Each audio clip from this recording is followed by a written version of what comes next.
Hey guys, it's Jimmy Bremner and Dexter the boy, and we're on the urban trail, and beautiful day today. We're at our favorite hawk watching spot still on the Don Valley, but on the Hydro right away here.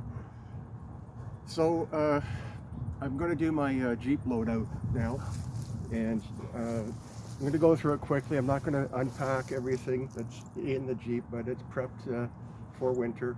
And as I said, you have to have some basic things with you. Again, especially if you get caught in a storm, something like that. So first of all, make sure that all your fluid levels are topped up, your tank's topped up, your oil's topped off, certainly your rad and things like that. Make sure that's all up to speed. Your tire pressure, make sure that's good. Make sure that your spare is good as well. So like I said, I'm not going to break it all down because I got to take it all out and pack it back in. But in the back of a Jeep Commander, there's a space there, and that's where I carry my tow lines, my carabiners for the tow lines and things like that. When you're using a tow line or dynamic line, remember it builds tension, so don't get in between what you're pulling and the pulling vehicle, because I've seen those lines snap and people can get hurt really bad. Think about using a chain, because a chain, it'll take the tension, but when it breaks, it'll just drop to the ground. But just remember that when you're towing. As for fluids, make sure that you've got your windshield wiper fluid.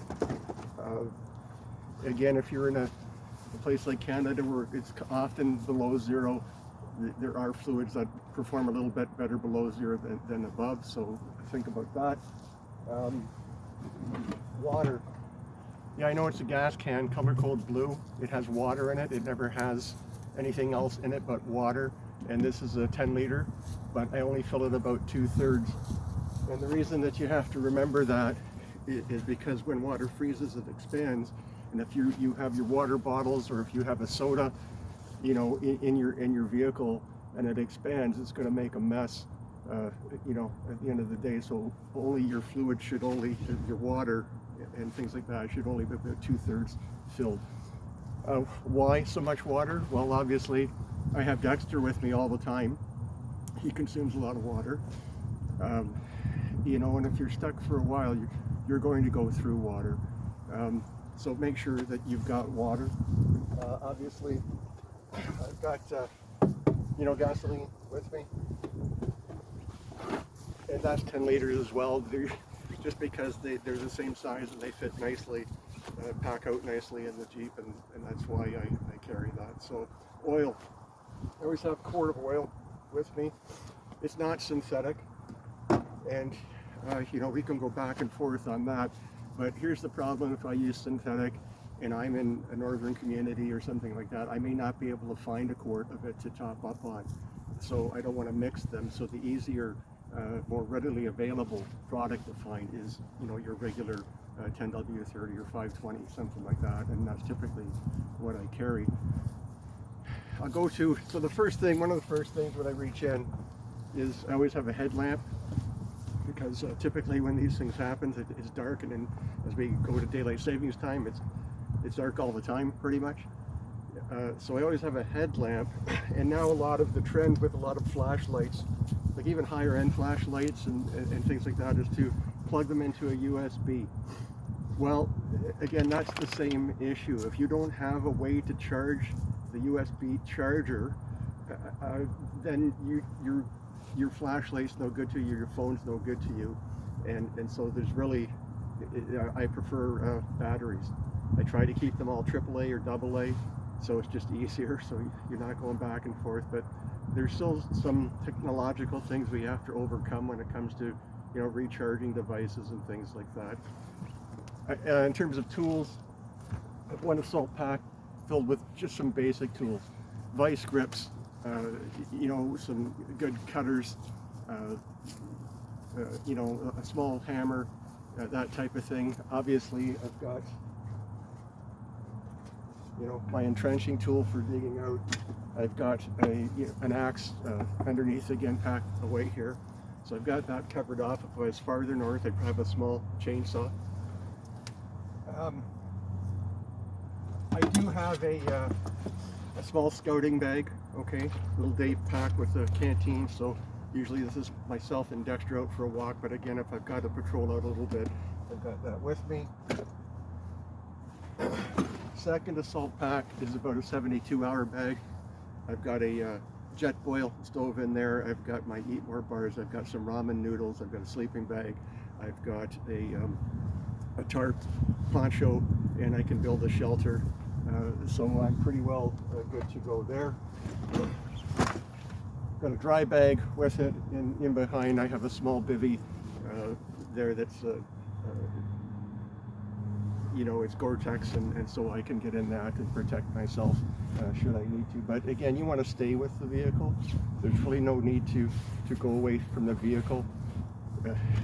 You know, so we're talking, there's a couple scenarios here. One where you're out in the backcountry, and one where you're on an interstate. Okay, on an interstate, it is what it is. Eventually the plows will get through and people will get to you, okay?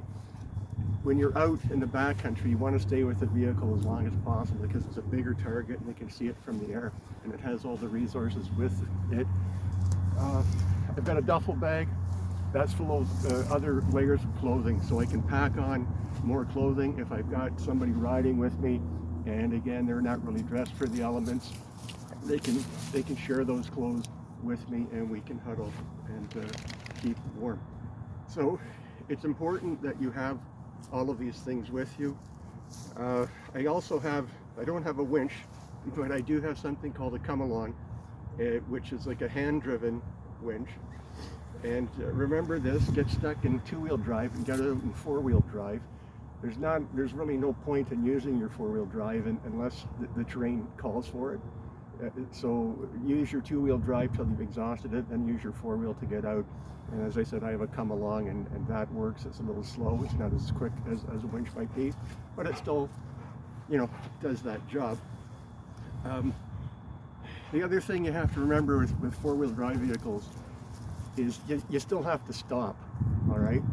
And you can build up some speed when the other cars are slipping and sliding and things like that, but you have to stop that vehicle, so you have to drive for the weather conditions, all right? So, I mean, that's pretty much the loadout. Remember that the clothing that you put on every day is your first line of defense. Make sure that you've got, you know, a basic go bag. Of course, I've got first aid. I've got an IFAC in here. You know, this vehicle, other thing, I carry a Ryobi. It's a big spotlight, and I also have the Ryobi air tire inflator here. And what's unique about this Commander, I've said it before, it has every option known to mankind, including an inverter on it. So I can actually charge some power tools on this vehicle. So they're pretty robust. They're older now, but they're built like tanks. And as I said, they've got every you know, option known to mankind, and they're quite reliable. So that's my loadout. I'd love to pull it all out on the floor, but it would, you know, put it out on the ground, but it would take up quite a bit of space, and you know, there's really no need to go through it all. Most of it's common sense things.